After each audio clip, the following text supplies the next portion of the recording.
What the Farage time now, and nearly 2 years on from taking office, there are growing fears it's not just US foreign policy that seems to be on a downward trajectory. Questions have been raised yet again over President Biden's cognitive capabilities thanks to a round of videos from a White House Easter event at the weekend. So here's the leader of the free world being told he's not allowed to read a children's book before being ordered by his wife Jill to stay when she had finished. Okay, so I'm going to quickly read Brown Bear, so you're all not soaking wet. And they're not going to let me read it all. I'll let you, here, you can start us off. Okay, just stay. She's telling me just sit, don't move. She's a teacher. I'm the teacher, you know. She's a teacher. Oh, it gets weirder. Later on, none other than the Easter Bunny, who it turns out was actually a Biden communications bot in disguise, was scrambled to pull the president away after he went on a tangent about Pakistan and Afghanistan. He was also reminded to wave as he and the First Lady finished a speech from the White House balcony. Pakistan should not, and Afghanistan should be people. Oh, the Easter Bunny, Mr. President. All right. Wait.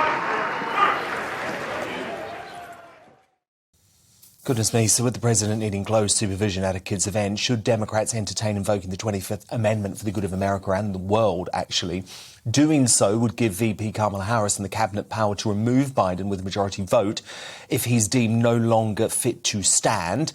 The 25th Amendment has only been used 3 times before, including in July 1985 when President Reagan ordered George H.W. Bush to take the reins for 8 hours while he underwent colon surgery. Now, Nigel Farage thinks we've reached that desperate stage, and he joins me now. Nigel, you look at those clips from over the weekend, something's wrong. Something's seriously wrong. Yes, I mean, look, you know, he just looks like an old duffer. And in one way, we can feel sorry for him because, yes. You know, we all know people, friends, family that have been through this terrible decline that dementia is, and it's a dreadful thing. And I'm not even going to make a joke of it because it's just a bit sad to witness. But here's the real point about why the 25th should be moved. The man has become a danger to world peace. Not just a decision to unilaterally withdraw from Afghanistan, to literally hand the country back to the very Taliban we'd fought, and we've been part of it too, for 20 years. But on his visit recently, you know, he met those American troops in Poland, said to them, oh, you'll see how hard these Ukrainian guys fight when you get there. What? When there was talk of chemical weapons being employed, he said we would respond with chemical weapons. I mean, you know, he is actually dangerous. And I don't even think Putin, to be frank, would have invaded Ukraine if it wasn't for the fact that he saw huge weakness in the Western world. So the man isn't just an old duffer. He's a danger to world peace. And the 25th really should be moved. Now, here's the bizarre thing. The Democrats won't do it because they fear Kamala Harris is even more incompetent and even more unpopular than Biden. And the Republicans aren't calling for it because despite the threat to world peace, through this man's idiocy, they want him in place for the midterms because they know it's going to be a rout. And the odd thing about it is, Dan, when Trump was in office, any outlandish comment Trump made was immediately followed by the New York Times and CNN saying the 25th should be moved. So what you've got, and I was over in America last week for a couple of days, what you've got are quietly, round the back of their hands, people saying the 25th should be moved, but no one daring to say it publicly. But I think it's obvious, it's clear for all to see. And so many times now, you know, he's answering a question, he wanders off in a different direction. I mean, frankly, it's pretty pitiful stuff. Indeed, and I'm glad you mentioned the media, Nigel, because there's a dereliction of duty going on from them, isn't there? As you say, they were all over Trump, who we know years on from office is actually very mentally capable, very physically healthy these days as well.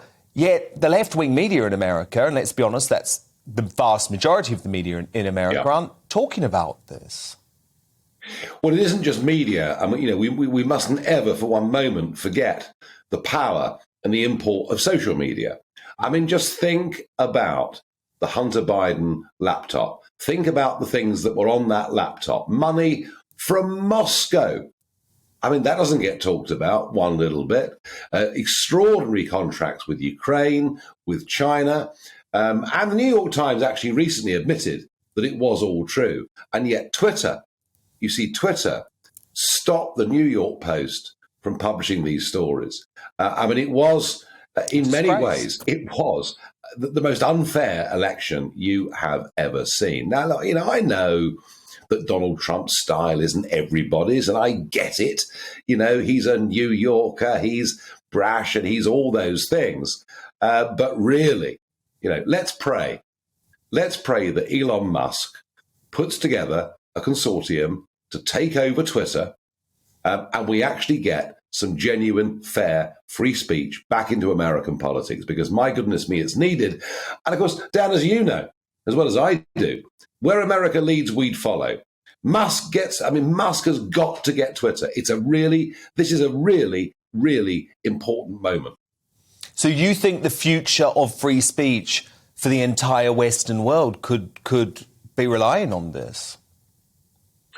I think this is a very major moment. I mean, look, I'm very pleased to see Parler, Getter, and other social media channels that have set up and are trying to redress the balance. But the fact is, the inbuilt advantage that Twitter have already is so enormous. And the same applies to Facebook.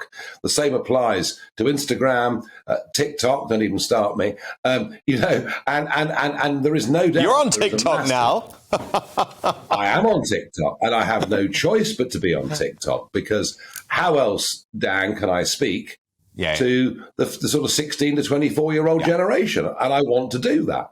And I want to engage them in that. And I want to challenge them on many of the prejudices that they have, and I'm rather enjoying it, actually. But and I'm also actually, by the way, quite pleasantly surprised, despite what they've been taught in school, college, and university, how many young people actually do have very sensible, proper views. I mean, it's actually rather encouraging when you start getting into that space and having that debate. Look, we want, if we believe in democracy as a principle, there have to be some ground rules on both sides.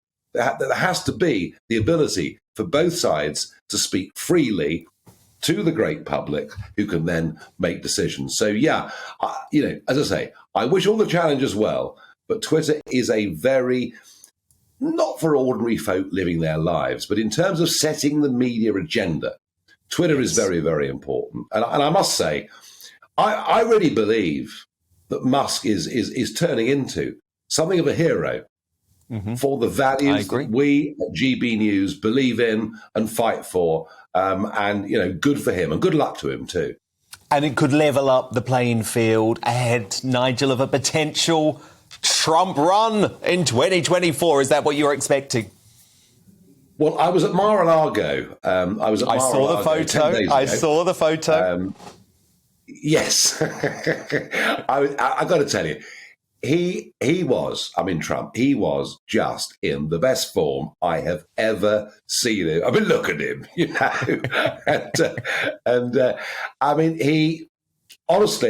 he's looking fitter, healthier, sharper than I think I've ever seen him.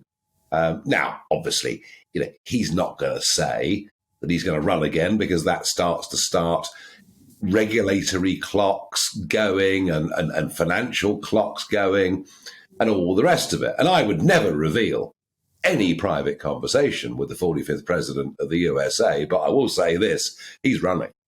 You heard it here first. Nigel Farage with brilliant insight into what could be one heck of an election in 2024. Thank you so much, Nigel. We'll speak next week. And of course, Nigel back 7 o'clock tomorrow night here on GB News.